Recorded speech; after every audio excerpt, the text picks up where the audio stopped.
So I'll greet you one more time. Good morning, good afternoon, good evening, wherever you are. Many people will have noticed that the backdrop is different this time. I am in Ubon Ratchathani in northeast Thailand, which is where Wat Nong Papong, the monastery of Lumpur Cha, is, and Wat Pa Nanacha, the international monastery.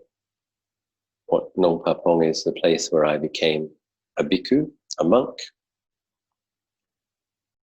23 years ago, and I became a novice monk 24 and a half years ago. And a couple of days ago, I had the opportunity to attend an ordination ceremony with an Indian fellow that some of you know, Mahapanyo, formerly Arpan from Delhi. He became a bhikkhu after 1 year of being a pakao and a garika, and then 1 year of being a novice. Now he is a bhikkhu, and he went forth with a New Zealander, an Israeli, and a Laotian, and a Thai. So it was, as you would expect for the International Forest Monastery, there were people from various countries. But it's a very beautiful thing to attend and to witness, the way that recognizing the wisdom of the Buddha's training and committing to the Buddha's path of practice can bring people from any culture together to live harmoniously. Very beautiful, particularly when you think of the conflicts occurring in the world now. And of course it's possible. People understand the value of behaving ethically and the law of karma, then it's best to behave properly, circumspect, and to be gentle. And it was very nice to see my preceptor, Lumpur Liam, and he's actually much more smiley than he used to be. When I first met him 25 years ago, you'd come to talk with him and he was like, he'd be looking at the ceiling and looking at the floor and looking at his fingernails and not smiling. But you could also feel a very pure quality of energy and a coolness coming from him.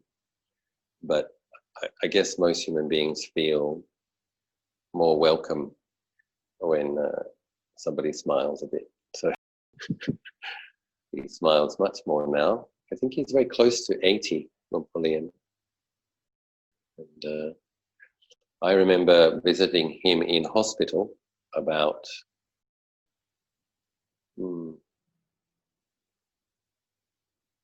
17 years ago, when he was getting balloons put into his heart because his heart only had 40% of function left because of clogged arteries.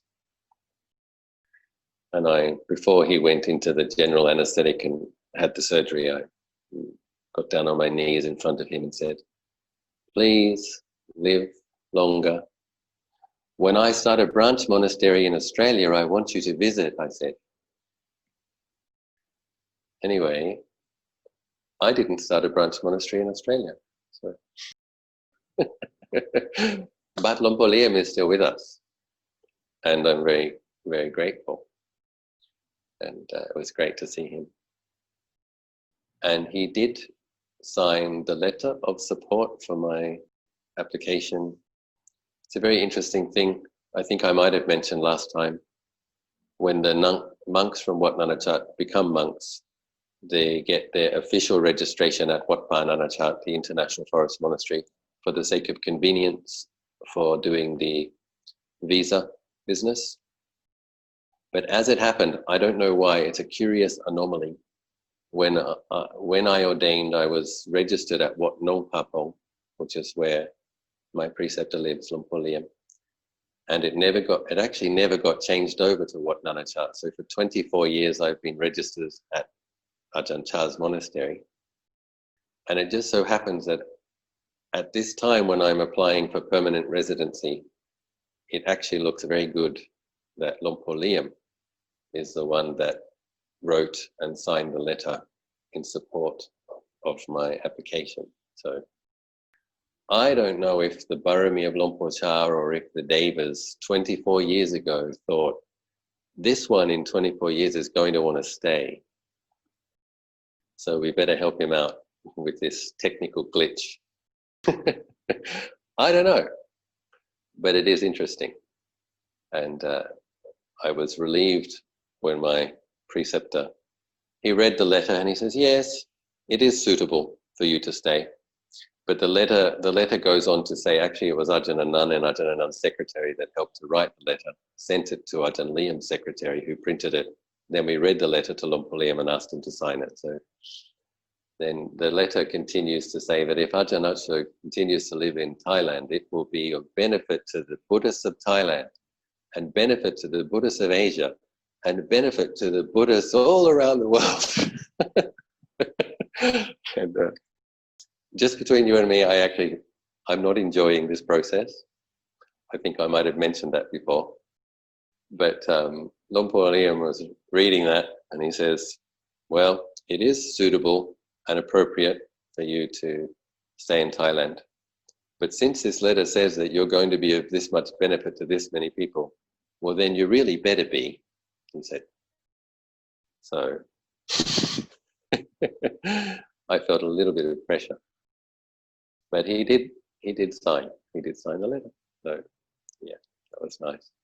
There seems to be a couple of nice synchronicities. Another fortunate or pleasant discovery was that the governor of the province where I live, Phetchabun, actually meditates for an hour in the morning and an hour in the evening every day, has done 14 10-day retreats and keeps the 5 precepts strictly. So I personally have a suspicion that he's the only governor of a province of Thailand who does that.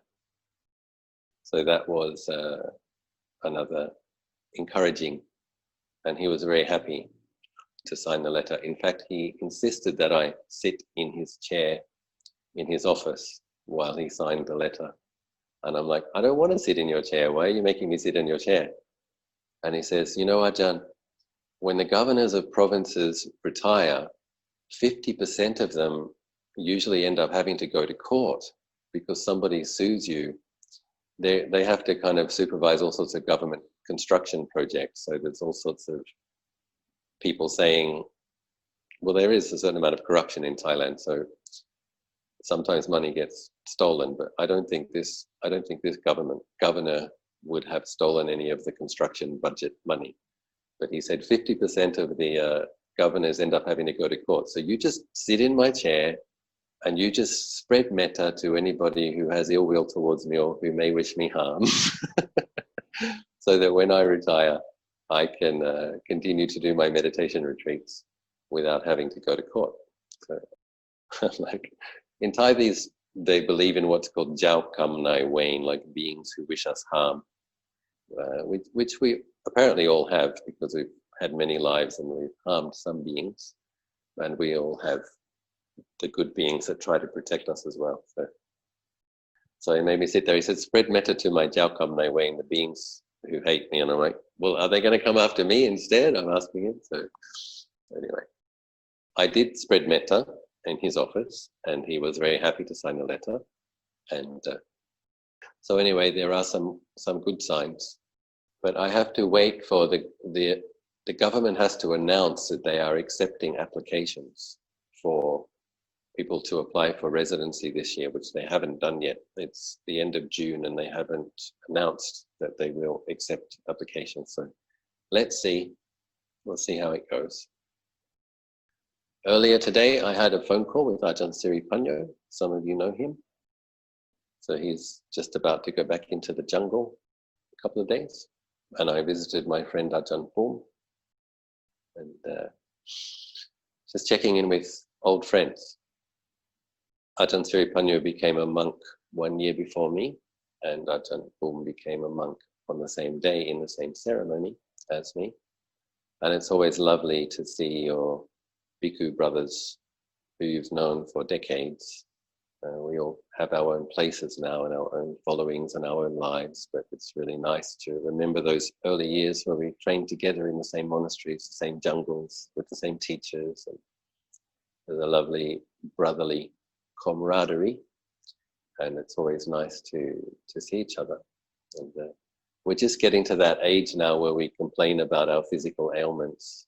So Siripanyo Siripanyo had a knee operation, and Ajahn Boom has had a blood pressure problem. But anyway, the knee operation was successful. Ajahn Boom's blood pressure medication is working. And what do you think my big complaint is about my health? My big complaint is this. Thai people offer monks very rich, very delicious food. And then they have the audacity to come and say, Ajahn, you look like you're getting a little bit fat.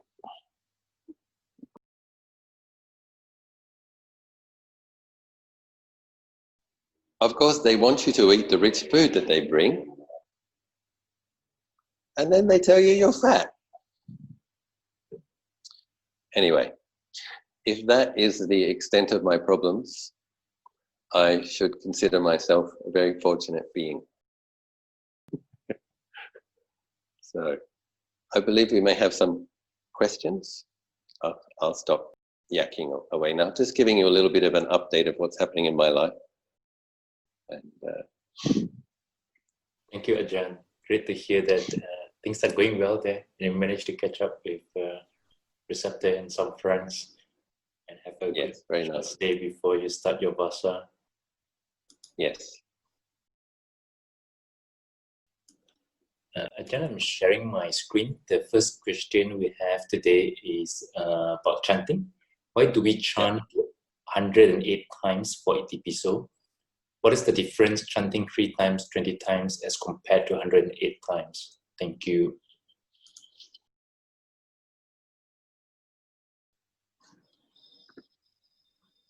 I humbly announce to you all that I don't know. I don't know why 108 is considered an auspicious number. And as far as I'm aware, it's not mentioned in the suttas. But for some reason, my friend Ajahn Punyo, next time we meet, I'll ask him what he said, but my friend Ajahn Punyo told me that the number 108,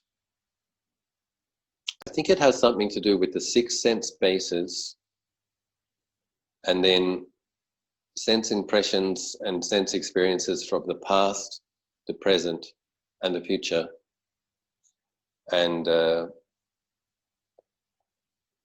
he came up with the theory that the number 108 can encompass all experience, past, present, and future. And I'll ask him to refresh my memory on his theory. But I think in general, to do 108 Itipisos, if you do the praise to the Buddha, the praise to the Dhamma, and the praise to the Sangha, it's going to take 1 hour and 45. If you're really, really fast, 1 hour and a quarter. The fastest I've heard anybody chant it is Ajahn Sprite, who is a disciple of Luang Por Biek, and they do it very often, so he's become very skilled. And if I do it with the villagers in my monastery, it takes about 2.25 hours. Ajahn Sprite would do it in 1 hour and 3/4, but he can do it in 1 hour and a quarter. And I did chant 108 Itipisos with Luang Por Biek under the Bodhi tree in India once, and we did do it in 1 hour and a quarter. But the point is, I think, that it takes a significant chunk of time. And so not that many people can meditate for 1 hour and 3/4 or 2 hours.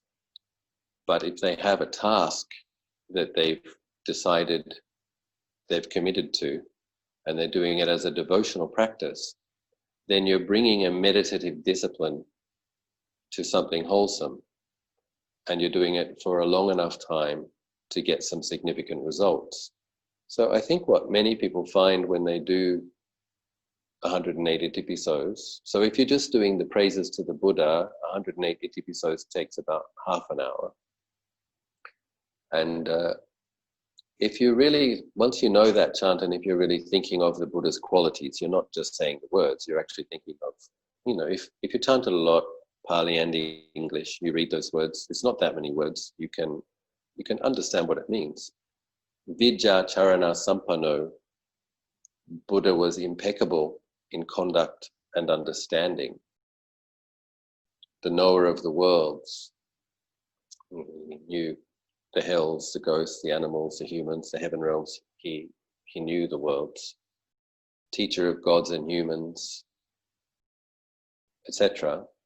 So as you chant this, Buddha Bhagava, the fully enlightened one, when you chant these qualities and recollect these qualities, it's very gladdening, it makes the mind happy. You're recollecting why the Buddha is our refuge, why we respect him, why we love him, why we're grateful to him, why he is worthy of all of that gratitude, love, and respect. So it's a very wholesome contemplation. And then your mind can't wander while you're forcing yourself to chant a chant out loud for half an hour fairly fast. It's not really possible to be thinking about other things in great detail. There might be a little bit of a thought about this, thought about that, but if you really get lost in a proliferation about something else, you'll lose your place in the chant. And so it helps keep the mind on that task. So I think like 20 episodes, you're not going to get the same result. I know Luang Por Biek, as Ajahn Chah's disciple, and Ajahn Chah didn't do this, Luang Por Biek realized that, this is what Luang Por Biek told me in a private conversation, because Luang Por Biek does this a lot at his monastery. He said, in the beginning, he's trying to teach lay people to understand practices that will help them to be liberated, fully liberated. And most people weren't getting those results. So then he was thinking in terms of how can he at least get them to have a heavenly rebirth or even a human rebirth, because as the decades go by, the level of sila and virtue is less and less, and the level of people's minds gets lower and lower. And so he realized that they needed to do something that would brighten their mind significantly and uplift the level of the quality of the brightness of the mind. So he did this. And he was surprised when he told me that some very, very powerful blessings came when he did this, which he wasn't expecting. So then that's when it became a regular practice at his monastery, because it's getting a bit what we might consider esoteric now, but the Buddha's merit is a thing. And the Lord Buddha spent 4 incalculables and 100,000 eons developing qualities and generating merit. Yes, Lord Buddha is liberated in Nibbana, but merit is a condition. And so there's a few things Lord Buddha says was imponderable. Now, when he says something is imponderable, doesn't mean it's impossible. It just means the conceptual mind has a difficult time understanding it. But it seems that the merit of the Buddha can come into people's minds and uplift and brighten their mind. If a person thinks of the Buddha often enough, with gratitude and respect, loving devotion, those kind of qualities, then the blessings of the Buddha's merit can come into your mind stream. And so you can just try it as an experiment. If you do the 108 Itipisos, after the 108 Itipisos, does your mind feel really bright, really happy? And then that might not just be from chanting a few words for half an hour, there might be something else occurring. And some monks have asked Ajahn a nun before going off to the jungle alone to do solitary practice in the jungle. And he said, if you get lonely or if you get depressed, do chanting. Do the parittas, do the protective chants, because he says blessings do come.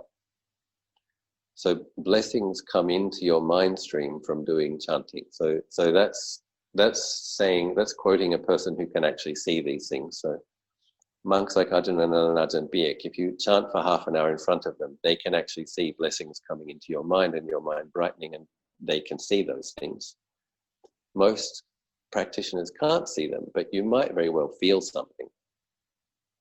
You might feel after half an hour of chanting with genuine respect, genuine devotion, that you feel your mind is just much more wholesome and there's a more resilient sense of well-being. So for myself, having practiced, as you know, more than 3,600 hours of meditation at the Bodhi tree in India, I personally don't have any doubt that the merit of the Buddha is a palpable thing that a practitioner can experience and benefit from. And but I've experienced that through meditation, breath meditation and metta meditation, and recollecting the Buddha. So I think that's in answer to the question, why we chant the praises to the Buddha in repetition for a longer period of time. And so the longer that you are able to focus on recollecting the qualities of the Buddha, you really have to do it though, with gladness, with respect, with gratitude, and even with loving devotion. I mean, so human beings, we seem to have a need to love. And it's really good if we can train ourselves to put that love in a good place. So personally, I think loving the Buddha is fine. That's not a romantic, wishy-washy kind of a love. It's just loving purity, loving liberation, loving the principle of enlightenment. And then that also translates as loving your ultimate potential. So loving the Buddha is not going to cause you any harm. And even sometimes we have to meditate a bit, like, why? Why should I feel grateful to the Buddha? And if you think about it, well, there's a lot of reasons to feel grateful to the Buddha. And it's not that somebody's saying you should feel grateful. It's like really thinking about it. Am I grateful? Why should I be grateful? And when you realize that there are reasons to be grateful, well, gratitude's a beautiful emotion. It's like to allow yourself to feel grateful. Well, how much time do we waste with feeling malcontented, discontented, irritated, and ungrateful? So it's like, and that's unpleasant. So we think of, okay, there was this being that could have been an arahant a couple of million lives ago, and he decided to keep building virtue and to keep being reborn so that he would have the qualities and the merit to establish a sasana that would last 5,000 years and have millions of disciples. Okay, I feel grateful to that. I'm very grateful to Lord Buddha that he did that. And so while we're chanting, we think of these kind of things. Why I'm grateful to the Buddha. I remember one time doing full prostrations under the Bodhi tree in India. I had to take my robe off, and some Thai monks are looking at me like, what's this monk doing with his robe off, bowing full-length prostrations under the Bodhi tree in public? And for me, that what came up was just that was the kind of gratitude I felt. And when I was bowing full-length prostrations on the marble floor in the Bodhi tree in Bodh Gaya, for me there was this awareness of it. If you hadn't explained to me why I have to keep the precepts, and if there weren't 10-day retreats taught by your disciples, people who have faith in you, where I saw why I need to have mindfulness, if I hadn't met your teachings that helped me to have enough mindfulness to understand why I needed to be ethical, then I'm very sure that my level of greed and my level of irritation and my levels of confusion, greed, hatred, and delusion, the 3 root kilesas, I have no doubt that those things would have increased in me. And if those things increased in me, there are consequences. I may be going to a ghost, a demon, an animal, or a hell realm. So I didn't have any doubt about this. And so I'm bowing with gratitude to Lord Buddha helping me to be truly human, safely and securely human by keeping ethical precepts, and then to be aiming for life in heaven and beyond, Nibbana being beyond. So I just felt such gratitude and loving gratitude and respect that I literally want to throw myself on the ground repeatedly with tears streaming down my face, and willing to put up with a few strange looks and critical comments from some of my friends. But when we think of what Buddha did for us, that can be a real source of blessing and a real source of confidence. Like, you do need to have quite a bit of merit to have met the Buddha's teachings. And so it's a wonderful thing to rejoice in, that you met the Buddha's teachings and that you have the mental faculties to understand them to some degree, and that you met the methods and that you're committing to these methods among beings who are incredibly blessed. So it's kind of that kind of contemplation, why we're grateful to the Buddha, and then why we feel blessed by that connection and love and devotion. Anyway, I'm talking a lot. I think I probably answered the question.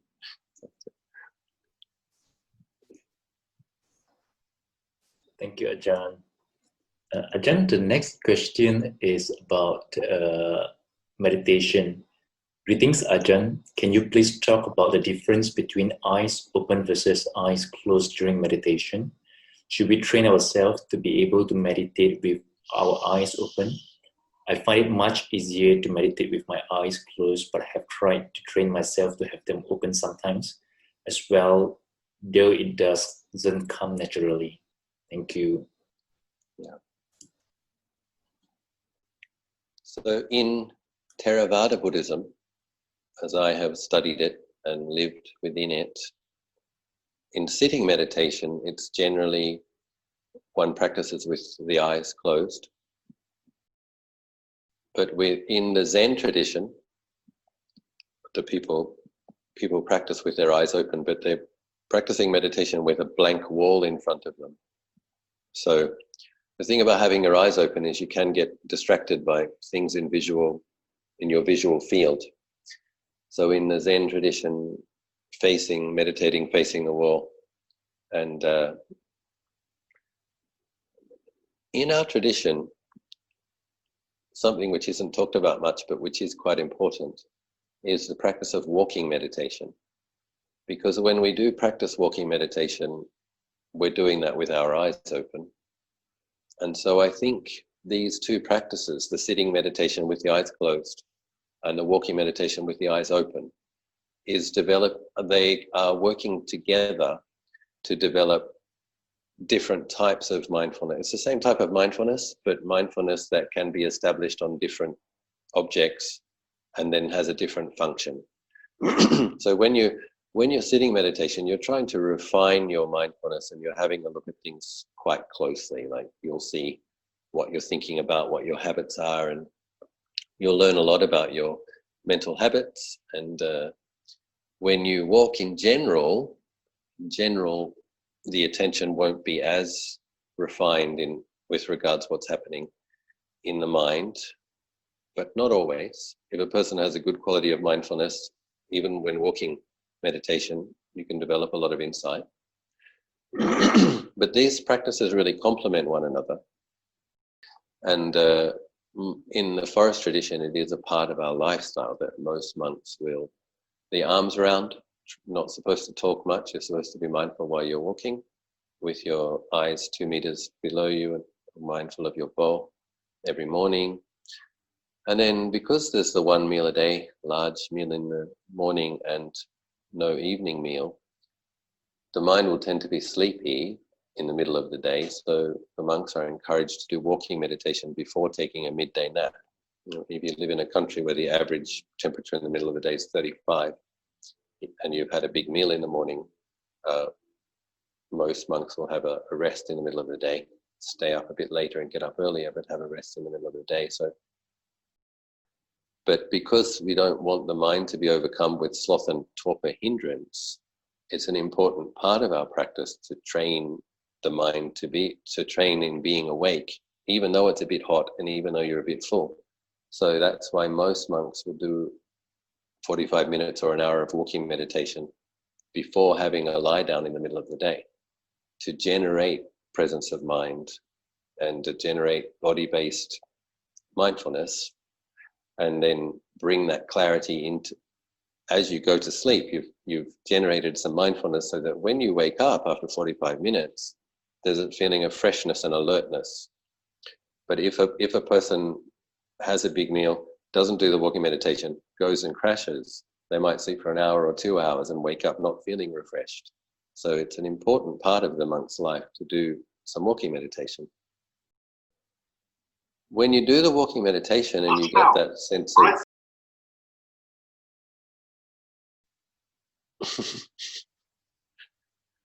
when you do the walking meditation, you'll notice there's a different kind of awareness there's awareness in the body of feelings, but there's also awareness of visual. And it's a kind of it's a more resilient kind of a mindfulness. Like many people might find that after the sit, the mind can become quite peaceful, but 20 minutes after the sit, you get busy and all of that refined awareness seems to have just gone. But if you train in walking meditation, then it seems like you're able to bring a more refined awareness into your daily activities when you're engaging. You've got more visual phenomena and you've got more movement, and so that's how in our tradition we train with meditating with our eyes open. But you have a walking path, you walk backwards and forwards and backwards and forwards, but it really does help you to have more mindfulness in more postures. So I did hear the Dalai Lama say one of the benefits of training to meditate with your eyes open is that when you start to see parallel realms, if you've trained to meditate with your, meaning devas, ghosts, bodhisattvas, celestial bodhisattvas visiting from Tushita heaven, if you've trained your mind to meditate with your eyes open, you can be talking to the human being, and also when you begin to develop skills, also be able to see which devas are present, which ghosts are present, those kind of things, without having to go close your eyes and meditate and see it. So he was saying there is benefits to meditating with your eyes open, but that sounds like an advanced practice.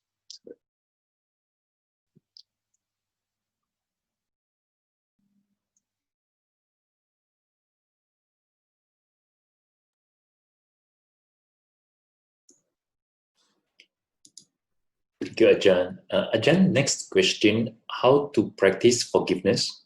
Thank you, Ajahn.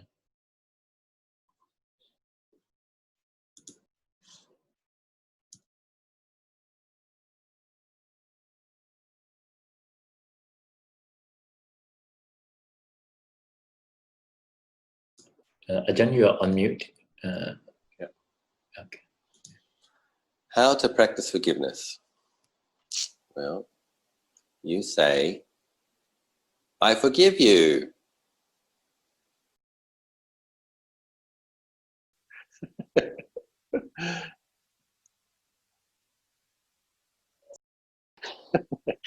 So, I think what the person might be asking is maybe they don't want to forgive somebody. Maybe they're having some resistance to the idea of forgiveness.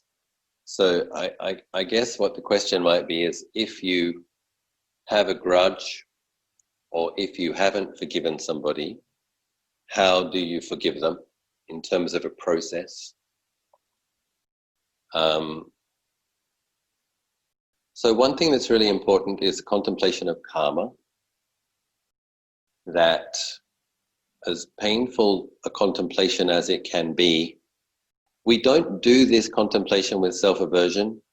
You're not doing this kind of a contemplation as an excuse to beat yourself up.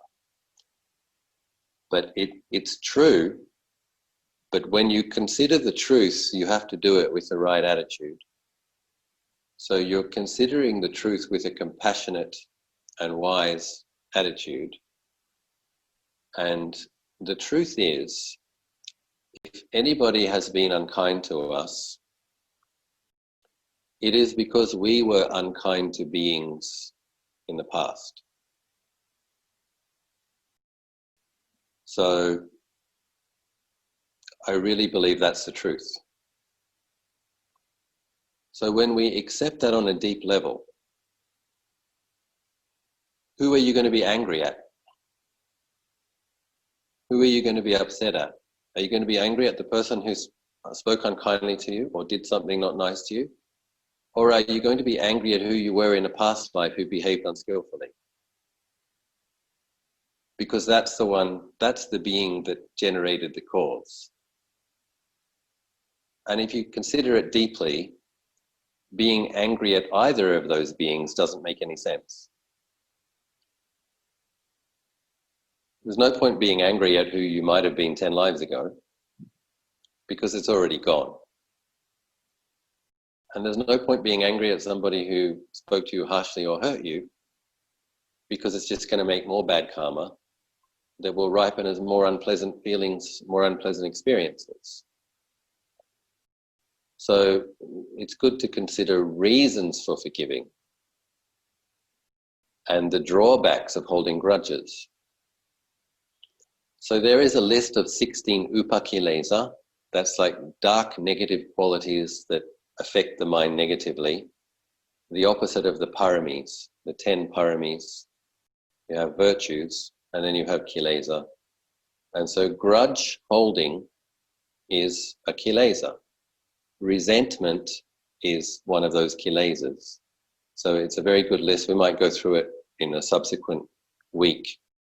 But basically, it's good to get an idea for what those negative qualities are, because that will help you to recognize this isn't something I want to make karma with. This is something I want to recognize quickly and not feed.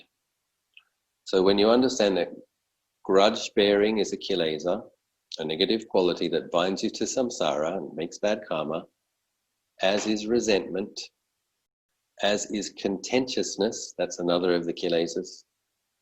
And so there you have 3 that might come up. That might be like the result of not forgiving is that you have a grudge, you have resentment, you have feelings of contentiousness. So you don't want to indulge those mental qualities.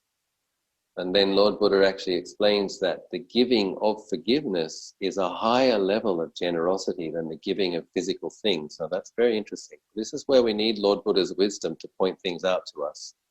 The giving of forgiveness produces more merit and more good karma than giving really good, nice stuff or helpful things to other beings.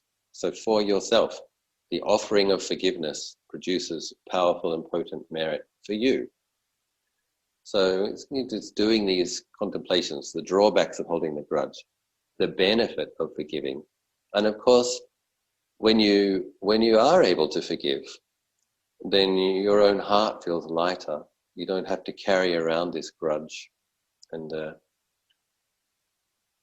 whoever has done unkind or harmful things to any being is going to have to experience the karma of that. We don't delight in that. But you don't have to feel like somebody should be punished, because karma is the most powerful force in the universe. So you don't have to get involved. Sometimes forgiveness is a process. Like if you were really hurt, and if there's I think it's also helpful to separate the issue of forgiveness and trust. If somebody's proved through their behaviors that they're not trustworthy, that they are capable of hurting you or those close to you very badly, you can forgive them, should forgive them, but it doesn't mean you trust them. So forgiving somebody doesn't mean that you're going to volunteer to be their best friend. So, I've had experiences in my life where I've been kind of betrayed or hurt or backstabbed by certain individuals, and I have completely forgiven them and I completely wish them well, and I'm not making any gestures to be close to those people. I wouldn't go out of my way to visit them. It's like you have to be wise and have discriminating intelligence, but you don't hold on to the grudge and you don't hold on to vengeful thoughts, and you offer forgiveness. And then who you choose to associate with and who you trust is a different matter. So I think that's helpful. If you know that you can forgive somebody, doesn't mean that you have to like them, and it doesn't mean that you have to trust them. So I can't force ourselves to like everybody, but we can wish beings well. And we can understand the law of karma is what produces contentious relationships and painful experiences. And we can humbly accept that and then wisely forgive so that we don't make more bad karma. And another thing to consider, if you've got a really stubborn grudge and you just can't quite get yourself to forgive somebody, then you're pretty guaranteed that you're going to meet them again in your future life. So your negative attachment to this being who you don't want to forgive means that you'll be bumping into them again as like, oh, hi, you, the one I've got a grudge against who I won't forgive. So if secretly you might have this little thought that you wouldn't mind not meeting them again, forgive them. May you be well, may you be happy somewhere else.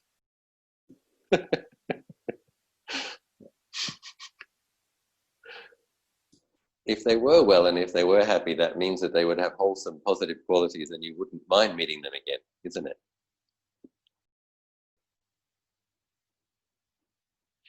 If you think about it even more broadly, the people who we hate in this life, we might have loved in a past life. And the people who we love in this life, we might hate in a future life. So there's just ways to consider these things when you challenge your habitual ways that you hold. Like in the path of trying to develop impartial and boundless loving kindness, they do actually teach that you consider the people who are currently your enemies may have been your mother, may have been your father, may have been your best friend in a past life. Something happened, some disappointment, some grudge holding, some distrust and suspicion. Now you don't get along. And it doesn't mean that in the future you won't be loving friends again.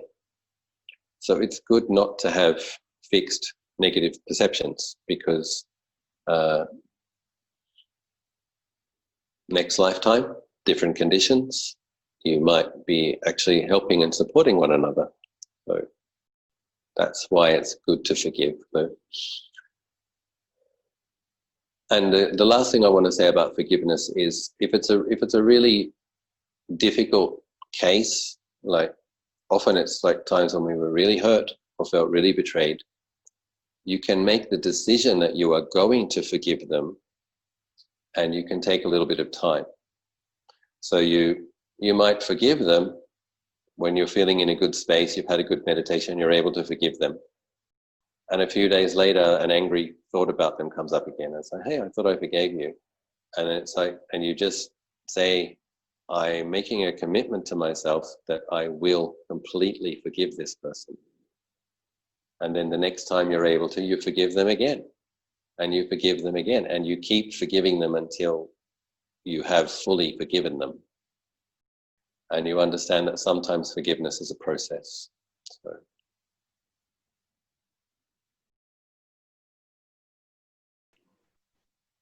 Ajahn, thank you for the practical advice.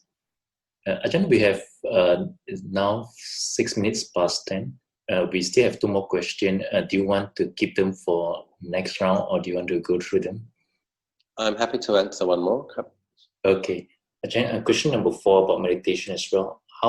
Ajahn, what do you recommend as a good balance between different types of meditation? breath meditation, metta, compassion, recollection of death, etc.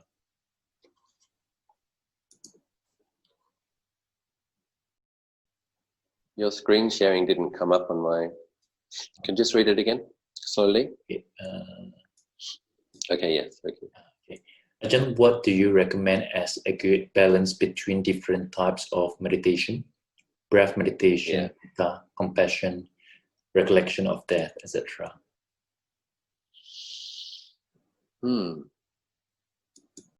So in general, it's good to have a look at what are the predominant hindrances that affect your meditation and what are the predominant kilesas that affect your mind. So if you are a person who is quick to feel angry and holds on to a lot of grudges, then metta meditation needs to be a large part of your practice, because there's a lot of anger and irritation present in the mind. If you are the type of person that thinks a lot about food, what you're going to eat, when you're going to eat it, exactly what type of noodles from what type of shop, with which type of chili sauce, then you need to be contemplating body parts and death. And if you think a lot of kind of obsessively about the future, and it really takes a lot of energy, then you need to be doing quite a lot of considering of the fact that today might be the day that you die, and considering the various ways, just considering the fact that that is a possibility and accepting that that is a possibility. And then if when we consider that the mind still runs up into the future, then we might have to actually think of the ways it might happen. And again, we have to be careful with attitude. You're not abusing the mind. You're just dropping in wisdom perceptions. Like, it really is possible that I could fall over in the bathroom. It really is possible that another car could come over into my lane and crash into me. These things do happen every day, a lot, all around the world. And so in general, you have to see, we're aiming, and it's kind of the middle way, you're aiming for a balanced mind states as well. So 3 root kilesas: greed, hatred, and delusion. And in general, people will have more of one. So there is the greed type. The greed type also has irritation and hatred and delusion, but they have a lot of greed. And then there's the anger type. And they also have greed and they also have delusion, but they have a lot of anger. And so the anger type will get into fault finding, and enjoy kind of critiquing, sitting quietly by yourself, thinking about what's wrong with other people and why it's wrong and why they should do it differently and why the way they do it is wrong, and kind of mulling over with a lot of fault finding. So that's the aversive type. There's an interesting text, Visuddhimagga, which is based on the suttas, where they actually describe the greed type walks gently and sweeps the floor. And they're talking about monks. So the greed type sweeps the floor as if he was polishing a precious jewel. There's this, and walks kind of delicately, and would tend to lie down on the pillow sideways and gently place their arms as they fall asleep. This is to help you to know what type you are. And then the anger type stomps with his feet and tends to sleep on his back and sweeps, swiftly with jerky movements. And the deluded type is tends to sleep face down, curiously enough. I don't know why I find that so funny, but anyway. And their clothes aren't they're disheveled. They look a bit disheveled, and they experience more confusion. So if you're just kind of confused, you don't know what you're doing, you don't know where you are, you have a lot of doubts about everything. If you have a lot of doubts about everything, then you're probably predominantly the deluded type. So, interestingly, the aversive type gets liberated faster. That's interesting, because anger is so painful that when a practitioner's mind gets more sensitive and they see their anger and their irritation and their grudge holding and their reactivity, they want to let go of it because it hurts. So they will tend to weaken their kilesa and ripen their spiritual faculties more quickly. Because the greed type, with greed, there is pleasure. There is pleasure. And it's harder to see the suffering in pleasure. So the suffering of pleasure, of course, is the desire is painful. And then when the pleasant experience ceases, the pain of separation is painful. And but the greed type goes more slow. But the poor old deluded type goes the slowest of all of them, because they get very confused and have a lot of doubting. And so the deluded type is encouraged to stay close to their teacher, so that their teacher can keep pointing out, you should do a little bit more of this, a little bit less of that, and answer their doubts in an ongoing way. So, but the good news is we all have the potential to purify and liberate our minds if we just stick with it consistently enough. But we all should be doing some of all of those. I know most people have kind of limited time. So in general, if you have a lot of irritation, you have to do a lot of metta. If you have a lot of greed, you have to think about death and impermanence and the nature of bodies, really. And if you have a lot of delusion and confusion, you should visit your teacher and get specific instruction as often as you can. In general, I think 10 minutes of metta is good for everybody at the beginning of the meditation session, because it gladdens and brightens the mind. And Lord Buddha says in the Benefits of Metta Sutta, the beings who have loving kindness, their minds collect easily and quickly. And so everybody wants to have peaceful minds. So loving kindness is a very useful quality for helping that to eventuate. But for people who have a lot of lust, for example, if you have a lot of sexual lust, if you have a wife and a mistress and you're thinking of having an affair, then, or if you have a husband and a boyfriend and you're thinking of having an affair, then you need to be, metta isn't, well actually, if you really had metta, you wouldn't use people for sexual pleasure, actually. But because metta, the near enemy of metta is affection. So metta can go into affection. So real pure loving kindness is an unconditional quality of goodwill and unconditional love. It's not affection, but it can fall into affection if mindfulness is weak. And so we're having loving thoughts, wishing for somebody to well can become, oh, I love them so much. Okay, that's not metta. So we have to keep an eye on it. But in general, I think in today's world where there's a lot of doubt and fear and rapid change and uncertainty, I think everybody needs some metta in their practice for sure. But then in general, have a look at where most of your kilesa are, and we need to apply the remedies that are most needed to keep the mind in as much of a balanced state as is possible.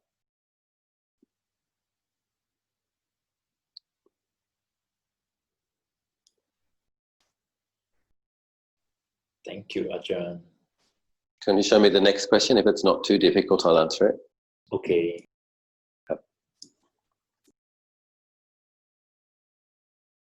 Actually, next question is about Ajahn, I hope you can elaborate on the different nimittas or sign of deepening levels found in metta bhavana, anapanasati, and vipassana practices. Okay, so we better leave that one till next time. And Ajahn, there's one request from a participant. I'm not sure if we just share it. Apparently, she's checking if we can include her in the marriage sharing later. This Madam Tan Chen Yu passed away this morning at 8:23 a.m. Okay, was that in Malaysia or? I am not sure. It's a participant from Malaysia. Yeah. Okay. Yeah. Yep.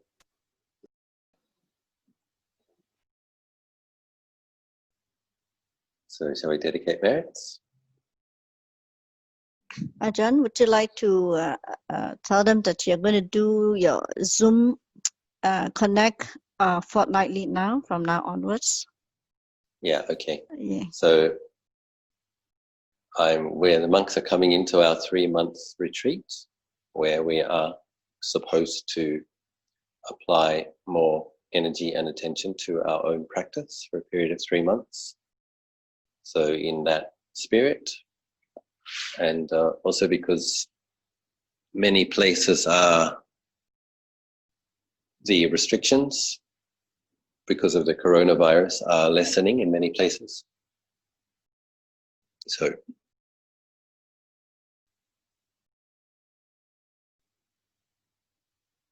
yeah, I still see we had about 100 people. So obviously people are interested, and once a fortnight from now. Yep. Yeah, Ajahn, is it possible to talk a little bit about kusala karma? There was somebody who asked about this one. Good karma. Yes. Generosity. Kusala means wholesome. Akusala means unwholesome. So being generous, giving things that people need, giving time, lending a listening ear, keeping ethical precepts is wholesome. So that's restraining greed and hatred, living within an ethical container. When you practice keeping ethical precepts, the quality of virtue blossoms in your mind. I love Ajahn describes that very beautifully. It's not just a matter that you can't do certain things. It's that when you refrain from doing certain things, a beautiful quality is protected, nurtured, and blossoms in your heart. So through being ethical, you become the being who is possessed of virtue. And that's something that even devas can smell. And Lord Buddha says that sandalwood and jasmine get blown away by the wind, but the fragrance of virtue cannot be blown away by the winds. And even the devas can smell a virtuous human being from a great distance. So ethical precepts are more profound and more powerful than people realize. It's when you have a beautiful quality of virtue, that's when your own mind is more likely to collect in radiant, bright, pleasant, blissful states as well. So that's your foundation for virtuous behavior. Also leaves you having freedom from remorse. You don't have anything to feel bad about. And that also supports your mind collecting into radiant, happy, content, blissful states. And then the meditation practices are kusala karma. So I think there is a list of 10 different ways of making merit. It's actually mentioned in the Pali chanting, the imina punya kamena, the dedication, dasa punya nupavena, through the power of these 10 types of merit. You can probably find that if you search it, what are the 10 ways of making merit. So that is all wholesome. It's very important that we do consciously make wholesome karma, because we all did unfortunately make quite a bit of bad karma. So it's like pouring in more and more and more clear water. Then when you have difficult experiences ripen in the future, you will have supportive circumstances that help you through those difficult times. So pouring in as much clear water into the karmic soup is very helpful. Thank you, Ajahn, for answering the question. I think it's very helpful during this time of COVID-19. Yeah. A lot of people are quite angry. So while we mention that making wholesome opportunities to do wholesome things, so despite the fact that Anandagiri Monastery's donations are down about 80% this year, which is probably the case for everybody, most people have less money flowing into their businesses and etc. I'm just mentioning this because of what I'm about to say next. One could be thinking, oh my God, we're not going to have enough money, and get stingy. But when my friend Tamim in India contacted me and said, there are a lot of hungry people in Bodh Gaya, and my family wants to help them. Can you find some resources to help us so that we can make bags of groceries? Anandagiri Monastery offered 50,000 baht, which is about 2,000 Australian dollars, and Jintana offered another 50,000 baht, and we were, I think Mike and Bon also helped.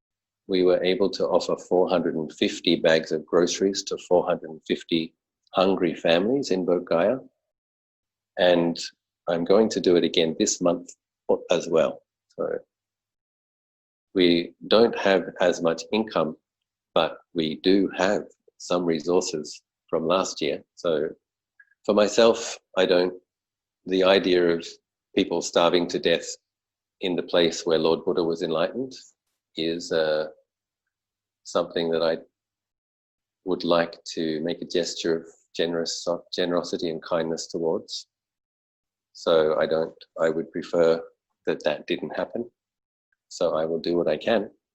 And of course, I probably know a lot of those people. I don't know them by name, but I know their faces, having spent a lot of time there. So just to mention, if anybody would like to join Anandagiri and Jintana, if you do have some resources, are you happy to take a collection, Joyce? Actually, we already have some collections over the past 2 weeks, because I think this was mentioned earlier, right. And that was the first batch. So I did tell them that there is a possibility there is a second batch of Dana coming going into India. So Anyway, if you make a donation, if you get the money to Joyce, and then Joyce will get it into the monastery account, and then my people will do a Western Union transfer as one amount to Tamim. And he did send me pictures, by the way, where it was very clear that dockets had been given to families, and the families had to come with that docket and exchange. There were a lot of photos. And he did also, there were pictures of them taking the groceries to people who were living under tarpaulins and tents and things. So they went out of the village and were giving it to a lot of these migrant workers that had to come home, that got stuck. So anyway, I would like to continue to help our friends in Bihar. And if anybody would like to join Anandagiri in doing that, you are welcome. Speaking of kusala karma, and also thinking of people who are having a rougher time of it than us, can help us see our suffering and challenges in perspective. So that situation in India where people are forced to stay home but they don't have money is a very difficult situation. They don't have any money. Then that's a very difficult situation. And then the cost of food actually went up. So it was already difficult for these people. So it's good to be kind and generous towards people who are experiencing more suffering than we are. And it also, it makes you feel better that even in a difficult time, you're still capable of kind and generous gestures. It's a nice feeling. So let's do it. Can we say 3 times sadhu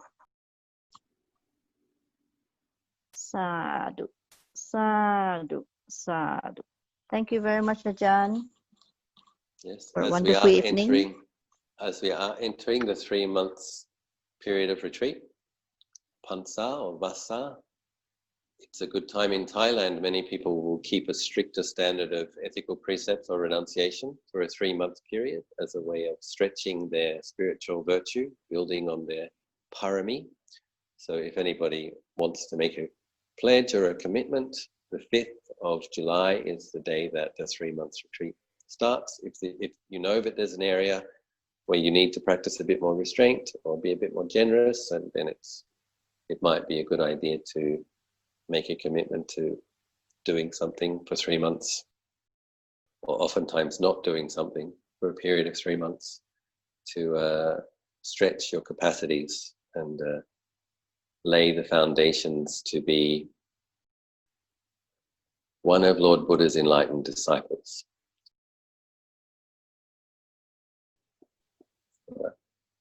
Look forward to seeing you again in 2 weeks. If we're all still alive. I hope we are.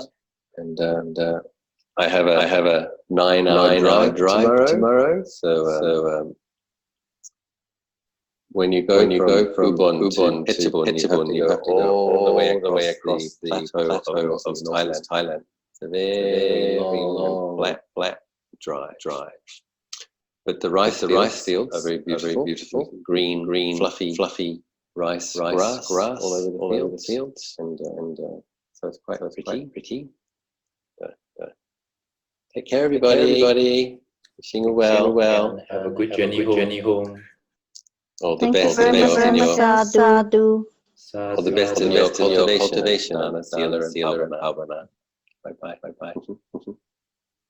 All the best for your retreat as well. Thank you.